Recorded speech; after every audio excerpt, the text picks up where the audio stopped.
Hello children, welcome back. In the previous class we have learnt about ancient books, Vedas and who wrote them. Today we will learn about the people and the burial sites. Now let's learn some keywords.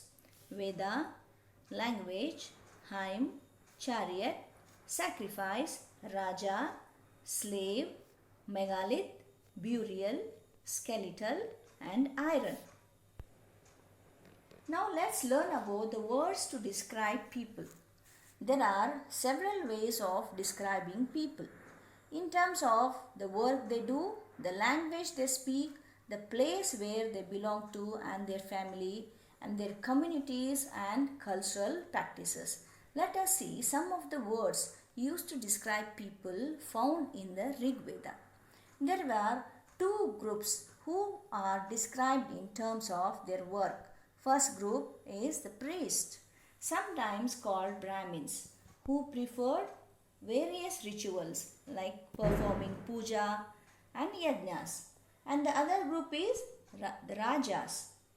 These Rajas did not have capital cities, places or armies to fight in the wars.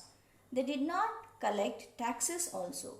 Generally, the sons did not automatically succeed fathers as Rajas. Rajas were the leaders chosen by the Jana. Jana means people. The two words which were used to describe the people or the community as a whole, one was the word Jana, which we still use in Hindi and other languages. The other word was Vish. The word Vaishya comes from Vish. Several Vish or Jana are mentioned by name. So we find reference to the Purujana or Vish, the Bharatajana, the Vish, and the Yadujana or Vish, and so on. These refers to the people. Sometimes the people who composed hymns, they described themselves as Aryans, or their opponents are called as dasas or dasyus. These dasas were people who did not perform sacrifices and probably spoke different languages. Later the term dasa and its feminine word is dasi. This came to mean as slave. Slaves were women and men who were often captured in war. They were treated as a property of their owners and who would make them to do whatever work they wanted. Now we will learn about silent sentinels, the story of the megaliths. These stones boulders are known as megaliths, literally meaning big stones. These were carefully arranged by people and were used to mark the burial sites. The burial sites are the sites where they bury the dead person. The practice of erecting megaliths began about 3000 years ago and was prevalent throughout the Deccan, the South India, in the Northeast and in Kashmir.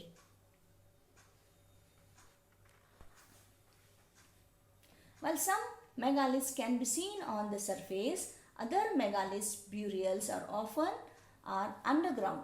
Sometimes archaeologists find a circle of stone boulders or a single large stone standing on the ground.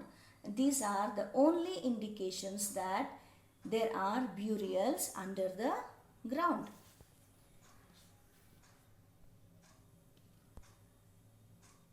This type of megalith is known as schist. Some schists like the one shown here have portholes which could be used as an entrance to this.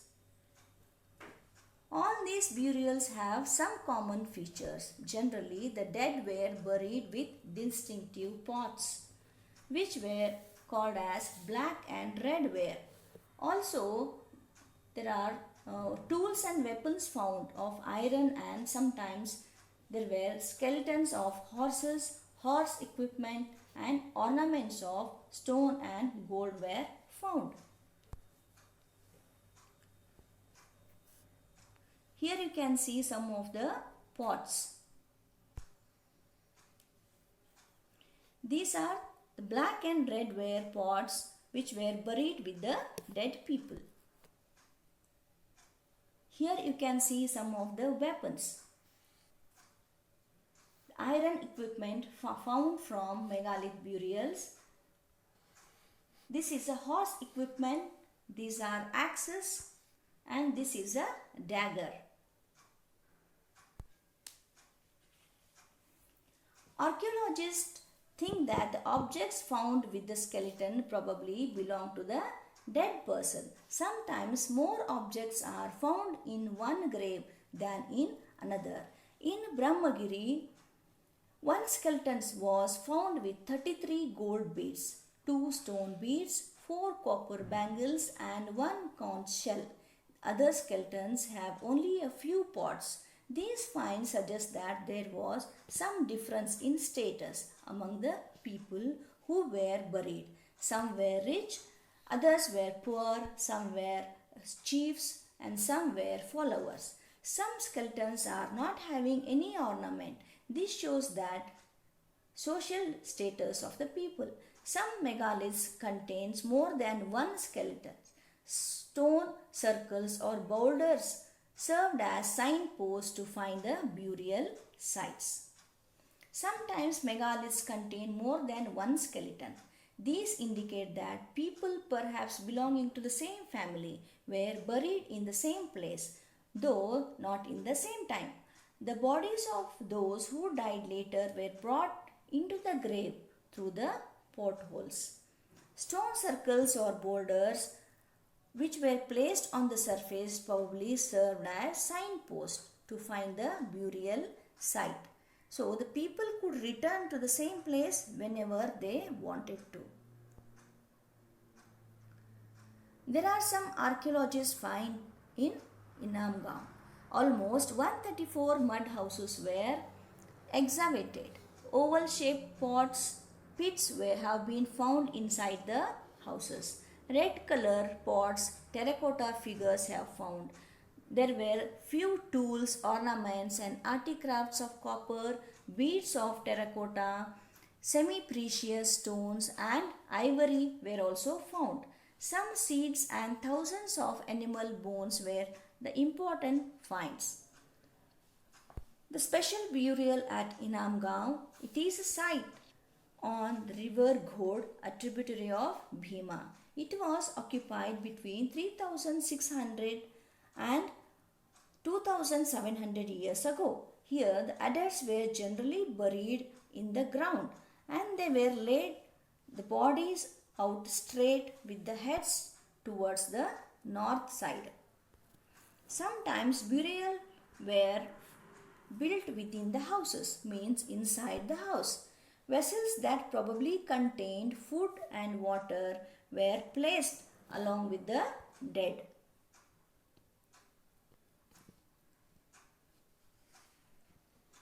One man was found buried in a large four-legged clay jar in the courtyard of a 5-roomed house, and this is one of the largest houses at the site.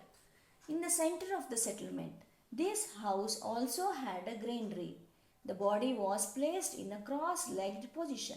Granary is a place where food grains are stored, or we can say that these are the storages.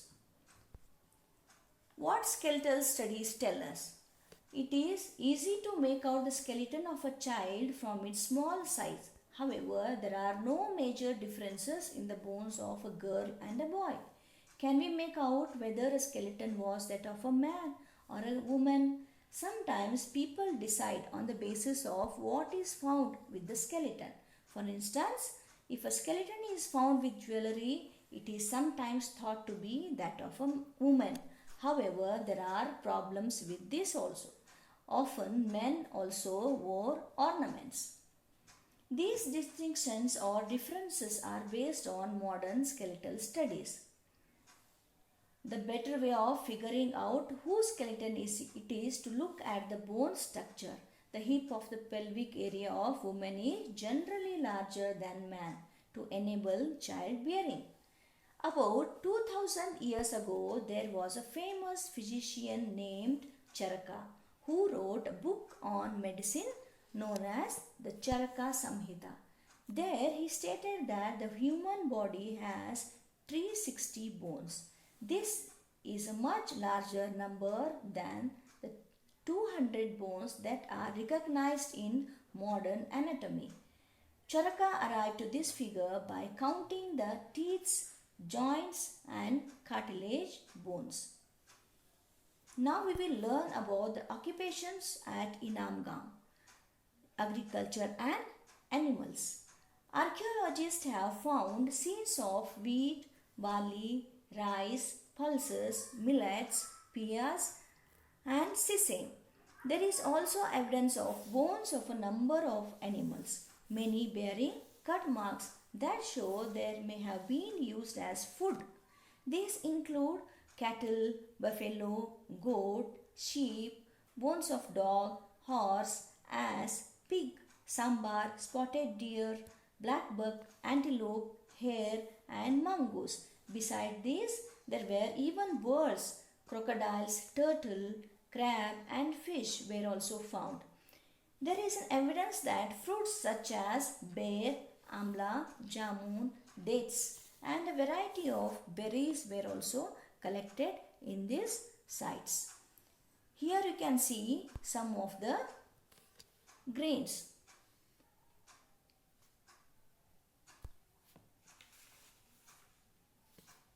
Around 3500 years ago, we find some of the first evidence of writing in China. These writings were on animal bones. These are called oracle bones because they were used to predict the future. Kings got scribes who know how to write. Those wrote questions on the bones. The questions included: who would win the battles? Would the harvest be good? Would they have sons? And these bones were then put into the fire and they were cracked because of the heat. Then fortune tellers studied these cracks and tried to predict the future. As one may expect that they sometimes made mistakes. The kings lived in palaces in cities. They collected vast quantities of wealth, including large elaborately decorated bronze vessels.